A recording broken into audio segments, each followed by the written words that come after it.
I want to assure you people and assure the country the economy is now on. Mumawulire getuyinawo wetwogereranga ebizibu bikyagenda mu maaso n'okubanga byeyongera wabula ebizibu bino nga byeyongera eri gavumenti ya General Yoweri Kaguta Museveni ne basajja be oluvannyuma lw'okuba nti ebintu buli kaseera bitambulira ku sipiidi y'ekika ekya waggulu. Wenjogerera ebbanja eribanjibwa eggwanga erya Uganda kimaze okuba nga kikakasibwa. Ebbanja lirinnye kigambibwa nti liyinza okuba nga terijja kusobola kusasulibwa era obunkenke bwandiba nga bugenda kweyongera. Amabanja nga gano bwe geeyongera mujjukira bw'amawulire ge nabawa agaava e Sri Lanka ekyaviirako gavumenti y'eggwanga erya Sri Lanka okubeera nga yagwa abantu ba bulijjo bagenda ku nguudo ne beekalakasa wabula ekyali kisoose byali bintu nga bino. Amabanja gayitirira gavumenti ya Gotabaya Rajapaksa abasajja baawunzika balemereddwa ne balangirira bankruptcy. Eyo sitole mujejjukira ne mbagamba nti baprintinga ssente mu za Uganda ne bazikweka eggwanga erya Uganda era nga balowooza oba nga basuubira gye bagenda okuba nga baddukira. Kakati wetwogerera ne musajja mukulu wetwogerera nga ebibye si birungi. Ebbanja litandise okuba nga limuva mu ngalo litandise okuba nga lisukka wabula abamubanja be baani bamubanja zaaki ani agenda okuzisasula enze naawe gwampuliriza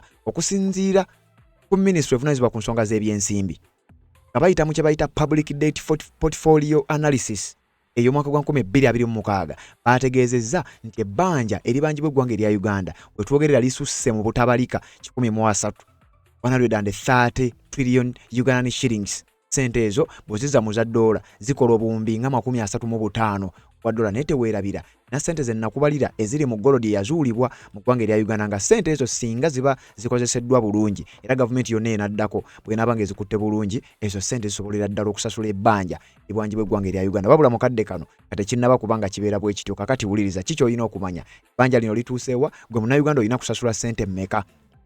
Bino tuzze nga tubikubalira era obanga obadde ogoberera bino oyinza okuba nga obimanyi. Ngenda kukutemeratemera obutabalika 131 wenjogerera obugambi okuba nti bubanjibwa gavumenti eggwanga erya Uganda na Uganda gwe yagambibwa okuba bakirowoozebwa na Uganda gwe agenda okukemebwa okukamibwa so bwe bagenda okukama you are going to be milked okulaba nga gavumenti y'omukulu esasula ebbanja eryo ate nga kigambibwa era kirowoozebwa ne bwe tunaabanga batukamye sente ezo ziyinza okusulwa. Ngenda kuwa ekibaluwa n'ekyangungu otegeere buli na Uganda agenda kuba abanjibwa sente mmeka ozirina oba tozirina nga ku bibiri olina okukolako kimu either tukwate sente ezo tuzisasule oba seekyo mwekwatekwate n'obuyinza obw'amazima era obukkiriza ey'amateeka. Ezimu ku looni zino zisobola okusazibwamu. Ekyokubiri ebisasula looni zino byandibadde weebiri bbanga lya mwaka nga gumu Uganda nesigaza nga erinawo ne balance eggwanga gagga wabula ate lyavu financially gagga in terms of minerals n'obukulembeze n'abantu ba bulijjo wabula abakulembeze abali mu buyinza kigambibwa okuba ti ebintu birabika nga bibalemye. Ye Matiya Kasayija yakugamba bw'atunulira ekonomi y'eggwanga erya Uganda ekonomi ya Uganda eryokke era emuvinga nga etambula nga bwe yagibala. The economy is moving and it is unstoppable. Ye Minister avunaanyizibwa ku nsonga z'ebyensimbi wabula okusinziira ku lipooti eyafulumye katujja mu kye bayita Uganda's Debt Portfolio Analysis bagifulumiza ekiwandiiko ekyo gwayagala okukifuna osobola okujjako either mu inbox yange oba n'ogenda ku mikutu gyaffe egy'enjawulo tuteekayo linki z'ebintu bino n'oba nga obifuna bulungi nnyo n'omanya genda mu maaso Uganda obutabalika 131 ze sente ezitubanjibwa. Sente ezo nga bw'ozizza ku munnayuganda abantu abakunukkiriza obukadde 50 buli munnayuganda olina sente z'olina okusasula. Sente ezo z'olina okusasula ziyambako okulaba nga Uganda egenda maaso n'okubanga ekiriyalinga ebbanja eryo wabula ekyebuuzibwa sente ezo omusolo sente ezo tuzisasula tuyita mu musolo gwe tuwaayo wabula omusolo ogwo gukola ekyo bwe kuba nga ddala kusasula amabanja omusolo ogwo gukozesebwa ne basasula amabanja oba sente ezo zikozesebwa mu bintu birala. Munnayuganda n'awunzika nga tafunyeemu banja neriwunzika nga terisasuddwa gavumenti z'amawanga amalala ne zisigala nga zitubanja n'obunkenke ne bugenda maaso n'okuba nga bweyongera. Kakati byenkuleetedde nkutemeretemere olabe sente mmeka ze bakubanja gwe munnayuganda ali ewaka ne munnayuganda ali ku ki n'oyo eyakazaalibwa okusinziira ku population bwe tugigeraageranya n'ebbanja eritubanjibwa abakulu lye balidde kubanga ezo sente bye bazikozesa si ggwe nange si ffe abazifunamu wabula ngenda kubuulira ffe tuzisasula naye ate wetuba bakuzisasula mulundi gumu twetaaga kusasula mmeka. Ensonga z'obufumbo olina omwami naye ng'akutawaanya, olina omukyala ng'akutawaanya, bajja ne bakwagalako ne bagenda. Gwe alina ebizibu mu byenfuna nga ssente zikuyita mu ngalo, w'oteeka ssente zifa bufi, b'owola tebazza. Gwe aloota ng'ogwa mu nnyanja, gwe alumizibwa omutwe nga guganye okuwona, naawe aloota ng'ebintu bikozesa ensonga z'obufumbo. Nina ekifo ku mugga awali amayinja wennyambululirako ebisiraani, ekikwa, ekifiiriza, omudibo, obutaganja, obutaweebwa. Nzijanjaba abantu ab'enzikiriza zonna, nsiŋŋaanibwa njeru ku lw'ejjinja. Gwanjagala kuba ku nnamba yange eyo, naawe ali ewala ennyo yita ku WhatsApp. Yes, webale kubanga okyaliko. Yonna gy'osinzira okuba gy'otulabira, naddala gw'atambula naffe oba tonaba kubanga otwegattako kikole. Kirira wansi awo w'olaba ekigambo subscribe ekikwateko kwata kade ka notification kakuyamba okubeerera ddala omu ku abo basooka okumanya abanga addeyo ensonga yonna. Njagala kubanga nkuyitira mu kiwandiiko kino obeere ng'okitegeera, wabula nkugambye ngenda kutemeera nga bwe tuzze tukikola. Okimanyi buli lunaku olukya obadde okimanyi nti ssente ezikubanjibwa zeeyongera. Oyinza okuba nti tolina bbanja naye obadde okimanyi olwa gavumenti eriko obanjibwa. Yo obadde okimanyi nti ssente z'obanjibwa oli mu kuzisasula ng'omanyi oba nga tomanyi.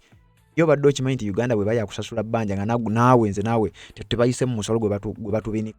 Obadde okimanyi nti ebbanja eryo lisobola okuggwaawo kati byenkuledde. Wabula nga sinakutwala eyo, njagala tusooke tuggyewo ekiwandiiko kino nga kinnyonnyola bulungi nnyo information eno. Njagala tusooke tukiggyewo, then oluvannyuma twale bulungi nnyo mu kibalo. Kiwandiiko kino njagala tukiyitemu ffenna ng'era bulijjo bwe tutera ogenda maaso n'okuba nga tukikola. Wuliriza, ekiwandiiko kino kyafulumidde gw'amawulire ogumanyiddwa nga The Independent nga bw'ogulaba awo, wabula nga bafulumya ekiwandiiko kino information baagijje ku mukutu gwa ministry evunaanyizibwa ku nsonga z'ebyensimbi. Wulira we baagambye Uganda's debt rises to 131 trillion Uganda shillings as questions of sustainability creep in.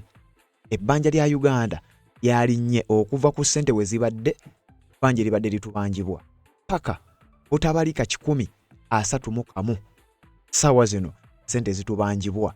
Abakungu abo boolaba bo akasente munnange bagenda maaso n'okubanga bo bakola ebyo ebibagasa bo nga bo, era ssente zo njagala okutegeeza with full knowledge, njagala okutegeeza nti ssente ezo nze naawe siffe tuzikozesa ate siffe tuzifunamu, wabula ate era njagala okukakasa nze naawe ffe tuli mu kuzisasula nga tumanyi oba nga tetumanyi, ate era ffe tuli ab'okuzisa singa ziba nga zakubeere nga ziggwayo. Ngenda kikubalirawo waggulu, ngenda kitegeera naye katusooke tugyewo ekiwandiiko kino. Wuliriza, abagamba nti Uganda's total public debt stock increased to 34.86 billion US dollars in bracket 131.2 billion Ugandan shillings by the end of December 2025 up to 34.21 billion Ugandan shillings at the end of September 2025. Wuliriza, bwe twatukira mwezi gw'omwenda omwaka 2025, njagala owulire bulungi nnyo mu kaseera katono bbanja we lyalinnyiddde okusinza ku lipooti ya ministry y'ensonga z'ebyensimbi.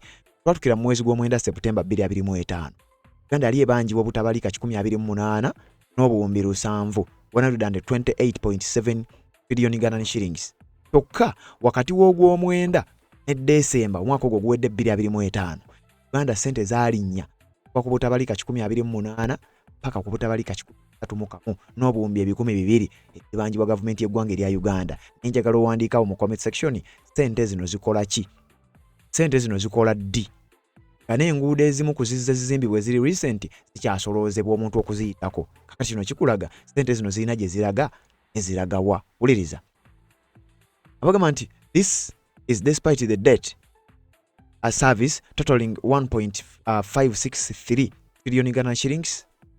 The 52.7% of GDP is higher than the cap that the East African community countries had set as a ceiling to ensure that the debt levels remain sustainable. Waliwo amateeka agaateekebwawo, gano simanyi oba obadde ogagoberera naye obanga obadde ogoberera ebintu bino oyinza okuba obimanyi. Ensi za East Africa mu mukago guno gwa East African Community gwa amateeka ge baali baseetinga, era kyovula guno omukago gulabika tegulina makulu gwa East African Community olw'ensonga nti waliwo amateeka ge baateesa nga bo bateekawo amateeka ago nti mmemba waffe bw'anaabanga yeewola alina ssente z'atalina kusuka. Ekyo ekintu baakikola nga kaweefube wakulaba nga bakendeeza oba oliawo ku bulabe okuva mu mabanja amangi. Gwe atamanyi bunkenke buli mu kintu kino, amabanja amangi mabi era gasudde amawanga mangi nnyo mu buzibu n'ezi gavumenti nnyingi nnyo ezivuddeko olw'amabanja. Amabanja gano wenjogerera kigambibwa East African Community balina amateeka ge baali basetting. Munnange twebuulirire tukule tutegere nti amabanja ago ku bintu ebiziza ensi ega kakati memba wabanga yeewola abengako sente zatasukka. Ekisinga okwewuunyisa yo gavumenti y'eggwanga erya Uganda era mu East African Community yokka gavumenti yeewoze sente ezisukuse ku ezo ezateekebwawo. Kyokka ekyewuunyisa nga ne mu mateeka mu ekiri sente oyinazo oyina okwewolako kwegamba toyina kwewola kusukka we wandikomye ate ekyo nga kiri ku gavumenti ebeera mu buyinza kubanga bo mu kwewola beewola si lwakuba nti sente zirina ekizibu kye zigenda okusoloza wabula beewola kugula bintu bigenda kubakuumira mu buyinza. Kati amateeka ago bo baagamenya dda naye ate ekyewuunyisa era ekisinga okunyigiriza mu nsonga eno nze naawe tulina okuba nga tugisa looni eyo oba ebbanja eryo n'ebintu ebifaanana bwe bityo. Tugende mu maaso n'ekiwandiiko nga bagamba Uganda's ratio, however, is higher than Tanzania's 48%, and the Ministry of Finance insists that this makes the debt level sustainable. Ebbanja Uganda kweyino koma okwewola liri waggulu kokko nga ku ggwanga erya Tanzania percentage rate kwe tulina okwewolera. Eggwanga lya Uganda tuli waggulu kokko ku ggwanga lya Tanzania. Osimanyi baasinziira ku ki? Wabula ekyewuunyisa ate yo Uganda sente ezeewola kyeyonoonero egenda n'erya zirooni ate bamanyi nawe bwe zigenda kuva. Ejjukira nakulaze sente zo ziyinza okuva singa ziba nga zakusasulibwa nga si bintu bya kunyigiriza munnansi. Gy'okoma okulaba omusolo omungi gwandibadde gusasula amabanja nga gano wabula ekyewuunyisa ate gugulamu bintu bira nga tiya gaasi na mmundu na bisente. The government also says that most of the debt said to be tagged on oil revenues expected later this year is good for infrastructure and therefore growing and benefiting the future economy. One reason the level should not be worrying. It is bana bakulu bagamba bwe bababuuza ku nsonga eno mbu amabanja gano tugeewola tusobole okukuza economy yaffe naddala mu biseera by'omu maaso naye aboogera bino myaka gye balimu girabika nga mikadde situbira nti bakolerera future. Sente zino bazeewola bazimbe Uganda y'omu maaso so se eyakati era sente zisinga obungi bagamba bazeewoze bajja kuzisasula bazijja ku mafuta. Uganda erina amafuta ebunyolo mujjukira ebigenda maaso hoyima era byonna ena bikutegeeza. Kati wano baategeeza sente zino tuzeewola naye okuzijja tumanyiiwo n'amafuta n'ebyobugagga eby'omu ttaka naye ate ekyewuunyisa mu kadde kano na Uganda asolozebwa omusolo nga kaweefube wakulaba nga amabanja agamu gakendeerako.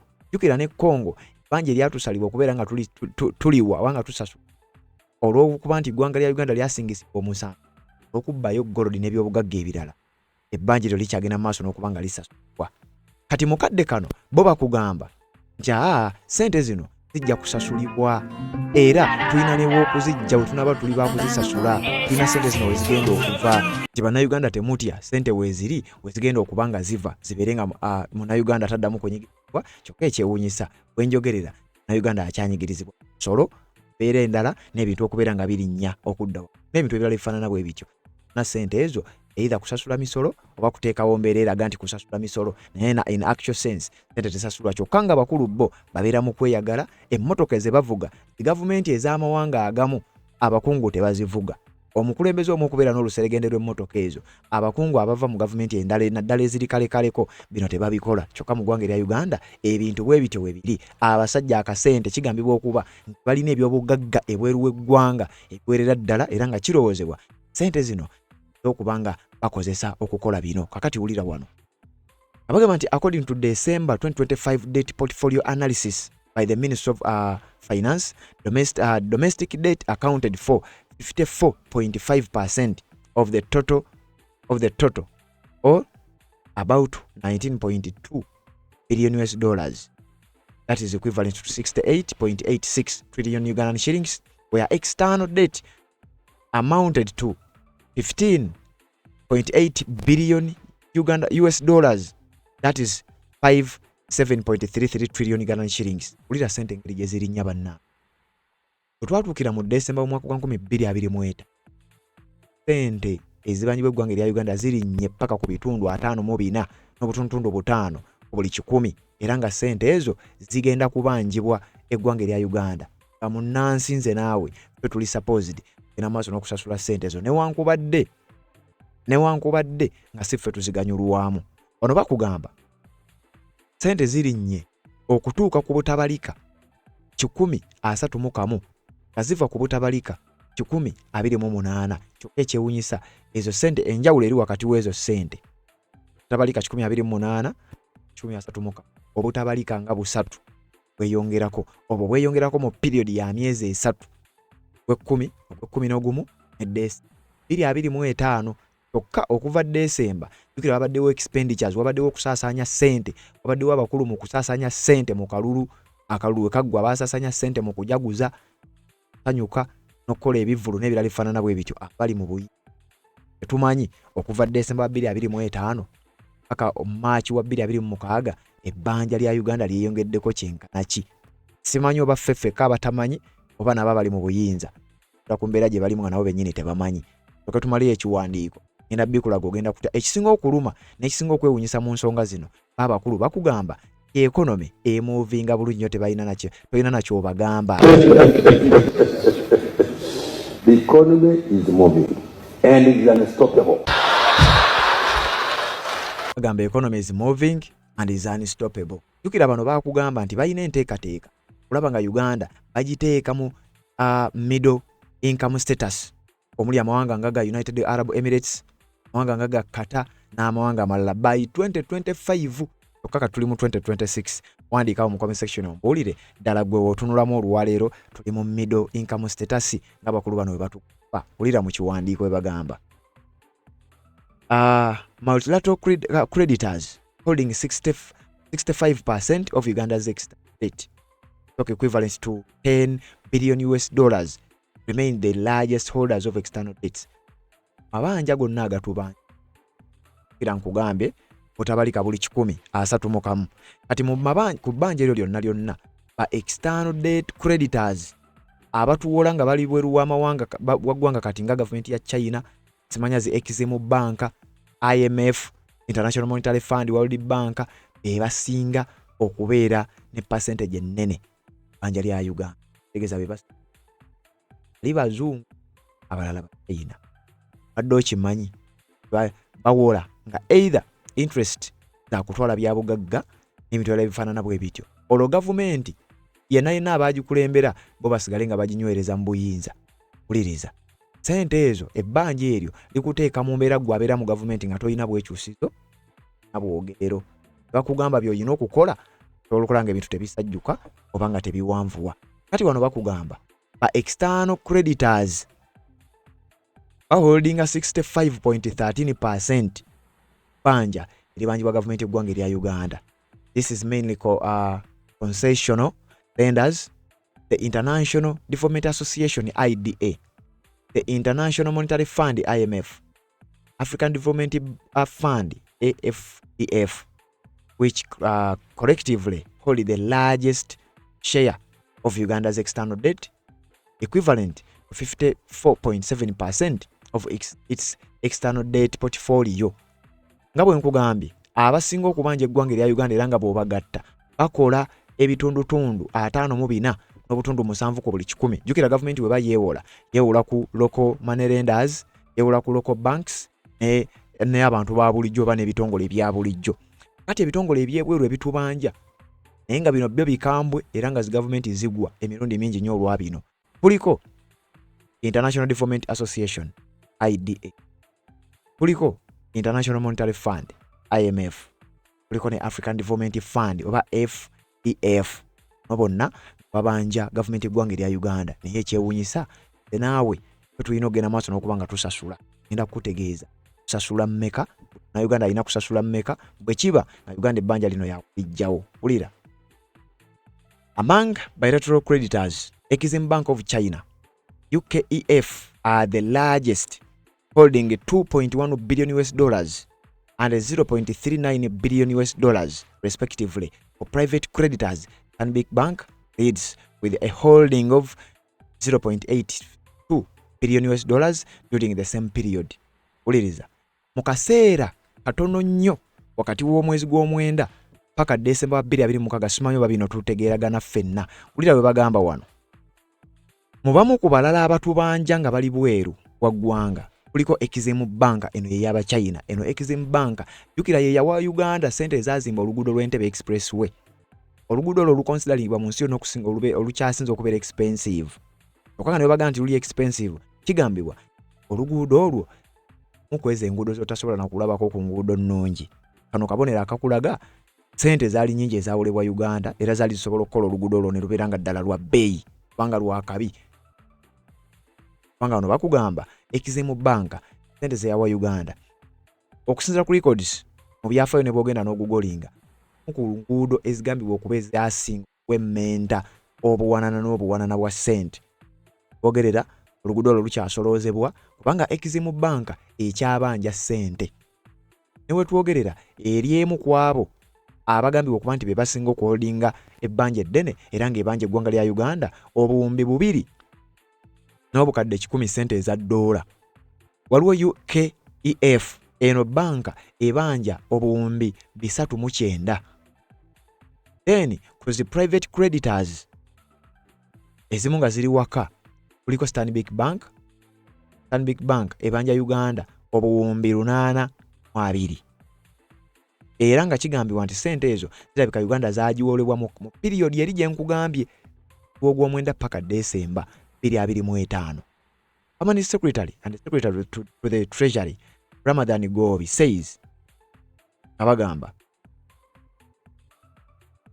their intention is also to reduce non-consensual borrowing to reduce on the debt servicing burden. Oyo gwolaba ye Amos Lugolobi, Permanent Secretary Ministry ya Matiya Kasai, Secretary for Treasury agamba obalina kaweefube wakukendeeza ku sente ezeewolebwa oli awo ku bunkenke anga bo balaba ebintu bitandise okuba batabukako. Oka ekyewuunyisa y'omukulu amanyiddwa nga Matiya Kasayija yakugamba economy eri bulungi nnyo. I want to assure you people and assure the country the economy is now on.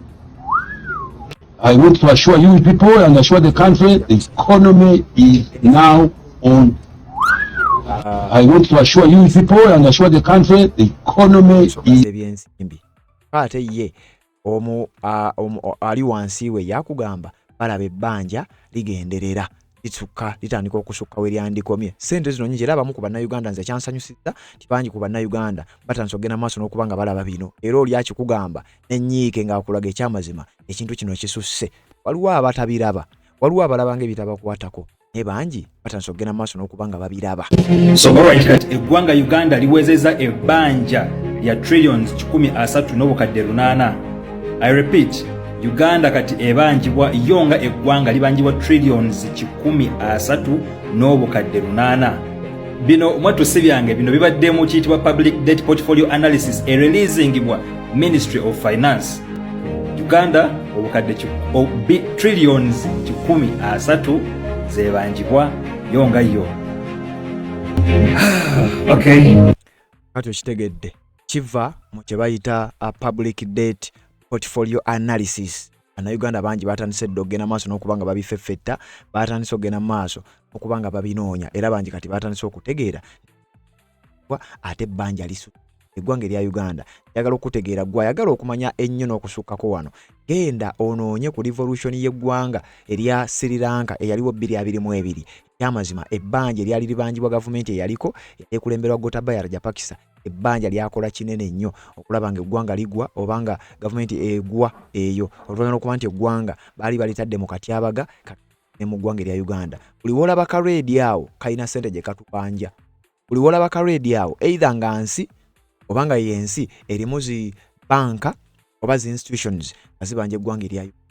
Ate nga baba banja buwumbi na buwumbi baba bakulu kasamayiro bakulaga bintu bitambulira ddala nga bwe twabibala. Omukulu yagambye ye economy etambulira ddala nga bwe yagibala era kyova olaba nga yagamba talina nnaku mmwe mumanyi bitambulira ddala ng'oba oli awo yewe yabibala. Katweyongereyo n'ekiwandi ulira between September and December 2025 the share of concessional debt increased as slightly from 54% 55.8 to 55.3% due to increased disbursements from concessional creditors such as the World Bank, African Development Fund, and the Islamic Development Bank, among others. Over the same period, non-concessional debt declined from 5.46 to 5.27%, while semi-concessional debt increased from 19.44%.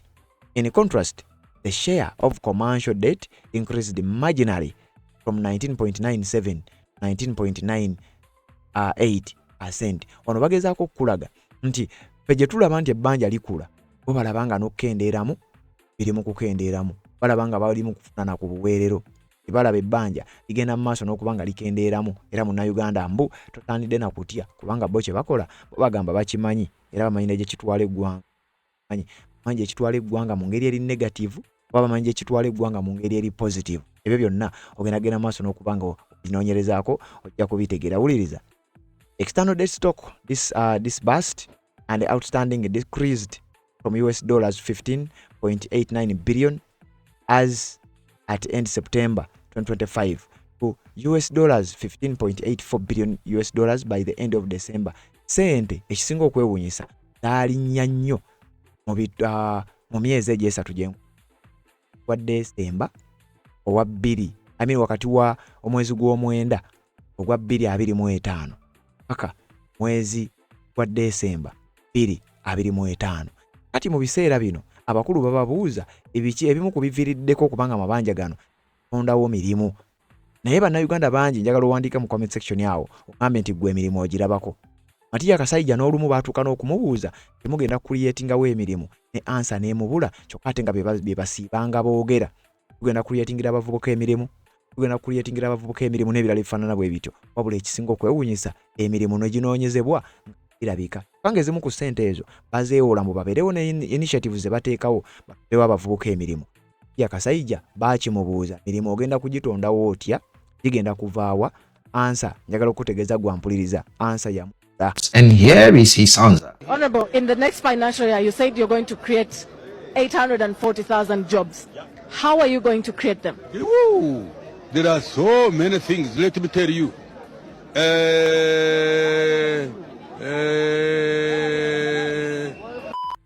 Wakati wenjogerera abo be bali mu kwewola ssente on behalf of nze naawe omuwi w'omusolo. Enti eggwanga lya Uganda yo bwetyo bwegenze maaso n'okubanga ekikola. Minisita Matiya Kasayija ne basajja be avuddeyo ne bafulumya report abakulaga gavumenti eggwanga lya Uganda ssente zeebanjibwa mu kadde kano, wabula nga ssente ezo teri ayina information, teri amanyi diro ezigenda okusasulwa, wabula bo bakugamba ebyo tebibakwatako. Kati gwe Munnayuganda awuliriza weetagira ogenda maaso n'okubanga omanyi ssente nga zikyagenda maaso n'okweyongera, ebbanja nga likyagenda maaso n'okweyongera. Nkugambye eryaviirako eggwanga lya Sri Lanka okugwa, abantu ne banyigirizibwa, ne birinnya ebbeeyi, ssente ne zibula mu bantu beekalakaasa. Gotabaya Rajapaksa bwetyo negenda maaso n'okubanga egwa. Kakati wano mu Uganda nga bye baayogeranga mu Sri Lanka era nakugambye wano baayina enkolagana. Gotabaya Rajapaksa bannansi we baamuwonza yaddukira mu ggwanga lya Uganda, oba abamu ku bantu be bagambibwa okubeera nti baddukira mu ggwanga lya Uganda. Kasitole bwe nagikuwa bujja kugiddamu. Ebigambo byennyini bano abakulu bye baayogeranga ng'abantu beekalakaasa, abantu batandiikiriza okwekalakaasa, ebigambo bye bimu bano bye bali mu kwogera. Bakulaga economy emovinga bulungi nnyo, eri bulungi nnyo, era tewali kigiyimiriza. Buli mwaka bagenda bakuwesu, na Uganda atamanyi ebbanja lino likukosezaawa era ebisinga oyinza obbirabanga ebitakukwatako naye biba bikukwatako. Kati ky'olina okumanya sooka owulirize. The economy is moving and it is unstoppable. Matiya Kasayija buli wavayo n'akugamba nti economy is moving and is unstoppable, yajja kusigala akuwa essuubi, ne bakama abe ne baani bajja kusigala bakuwa essuubi. Naye gwe Munnayuganda weetaaga okumanya ddala economy gye bakugamba nti eri emovinga eri unstoppable, naddala gwe omuvubuka ate era naddala gwe munnankyuka weetaaga nnyo okutegeera bino byengenda maaso n'okubanga nkusomera. Kakati wuliriza, njagala kukubalira era njagala kukuwa ekibalo wano kyangungu. Ssente ezibanjibwa eggwanga erya Uganda bwe twogerera, na Uganda yeetaaga kusasula ssente mmeka? Na Uganda yeetaaga kusasula mu bbanga ki? era sente zino ziyinza kuva wasinga government eba yewaddeyo kubanga ezisasula. Kakati wuliri okusinziira ku sente zibanjibwa, njagala owulirizeeko era njagala otegeerereko bino, njagala tutambulewo wano. Okusinziira ku information atujijja ku kye bayise Uganda okuva ku report eyafulumiziddwa Ministry of Finance, Planning and Economic Development ku nsonga y'ebbanja era eggwanga erya Uganda erigambibwa okuba nti lyalinnye sente lyezeeyongeddeko ezibanjibwa eggwanga erya Uganda. Kakati wenjogerera batubanja obutabalika 131 sente ezo. Njagala kubalira baliramu Munnayuganda bwe tuba nga ffe tugenda okusasula kubanga era ffe tuzisasula tuyita misolo n'ebintu ebirala nga bw'omanyi. Wabula singa tuba bakuzisasula nti Uganda yeetaaga okuva mu mabanja omulundi gumu, weetaaga kusasula sente mmeka, weetaaga kuzisasula ddi n'ebirala ebifaanana bwe bityo. Njagala okubanga omanya era njagala otegeere bulungi. Kakati wulira, singa Munnayuganda obeera wa kusasula sente nga buli Munnayuganda okusinziira ku Bannayuganda obukadde obukunukkiriza 50, ffe tugenda otwewaddeyo tusasula ebbanja lino, Uganda eve mu mabanja kubanga nkugambye ebbanja lirinnye okuva ku butabalika 180 paka ku butabalika 10. Wenjogerera bwe bubanji bw'eggwanga erya Uganda singa tuba bakuzisasula tutandika tutya? Tuyina oba tuli abantu abakunukkiriza obukadde 50 batubanja obutabalika 130. Buli Munnayuganda oba ogenda kusasula obukadde 2,62 kubanga tuli bakujjawo bbanja eryo, Uganda esigale nga tebanjibwa.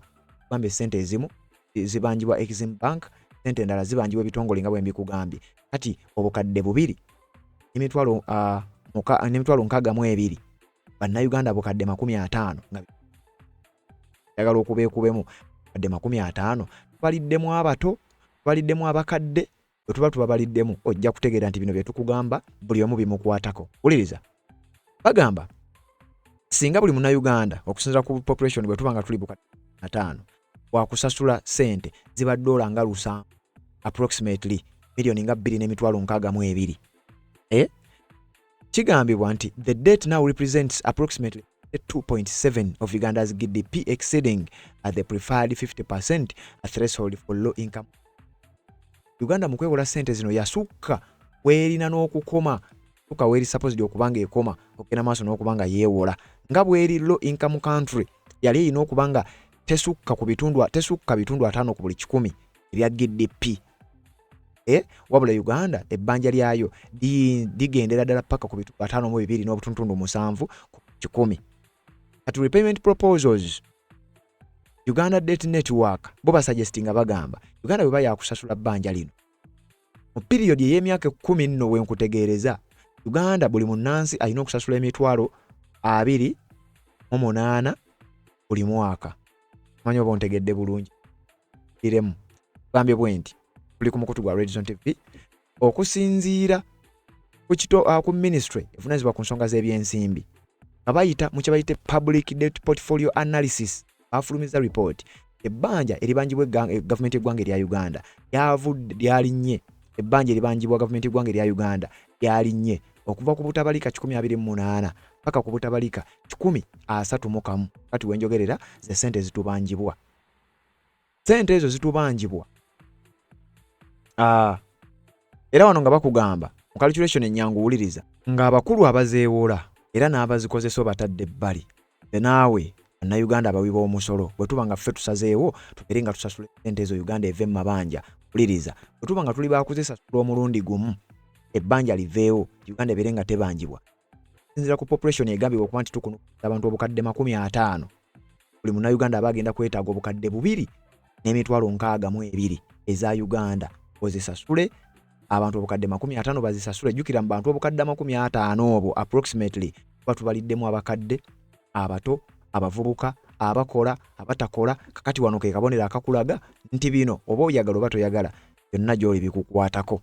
Ebbanja Uganda lyebanjibwa either ojja disasula nga tomanyi bajja kukukama oba tukwate sente tulisasule nga tutegedde. Uganda ebeere nga tebanjibwa bwe kiba nga kisoboka. Bwe tuba nga tuli bakulijjawo omulundi gumu Uganda yeetaaga okusasula milioni 2,62. Kyokka wano nga bakugamba Uganda nga low income country yali supposed oba mu mateeka supposed okwewola okusinziira ku GDP yaayo erina kusukka 50% of its GDP. kyokka bwe twogerera Uganda eriko 52.7% of its GDP. Kitegeeza twayita dda naawe tulina okukoma nga twewola. Amateeka gano gaateekebwateekebwa ensi eri low income country erina we erina okukoma nga yeewola. Uganda awo twayitawo bwe tuba baakusasula ssente zino omulundi gumu nze naawe buli Uganda alina okuvaamu milioni 2.62.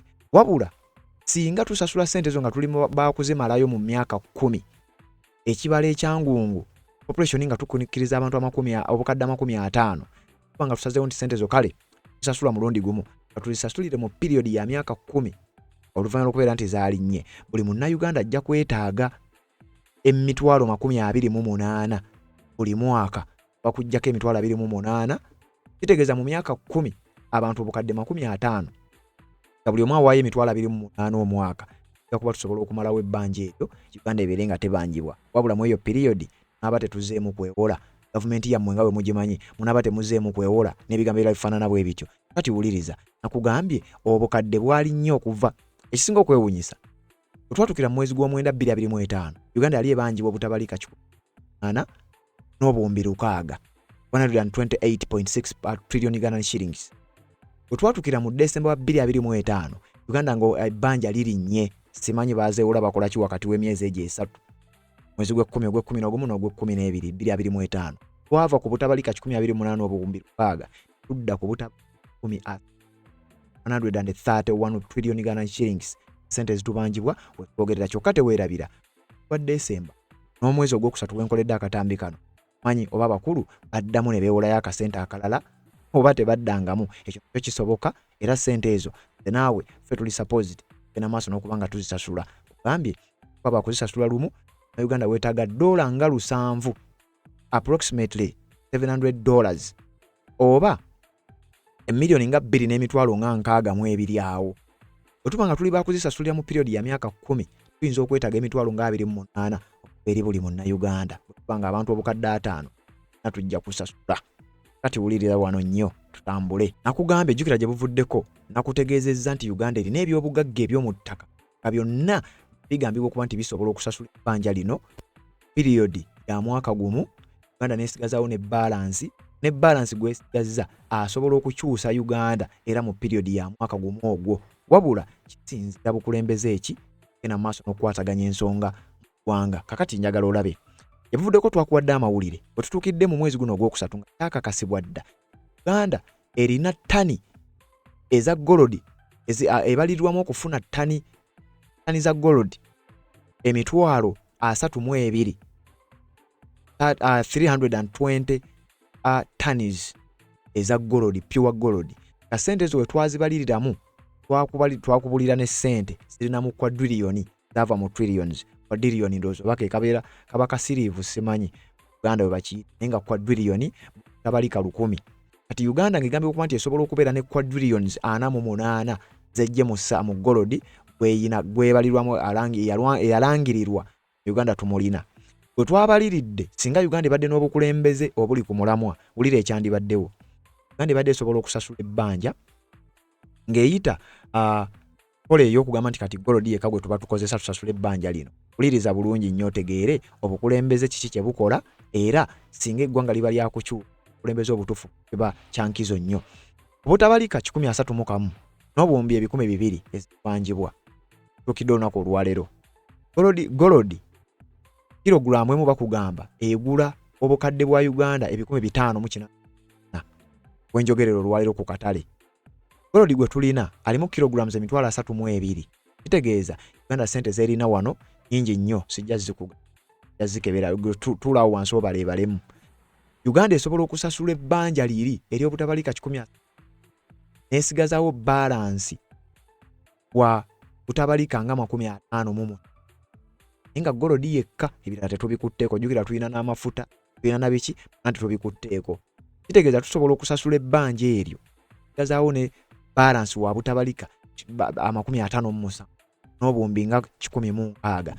Ezo kukola ki kubanga erya Uganda takukyuka.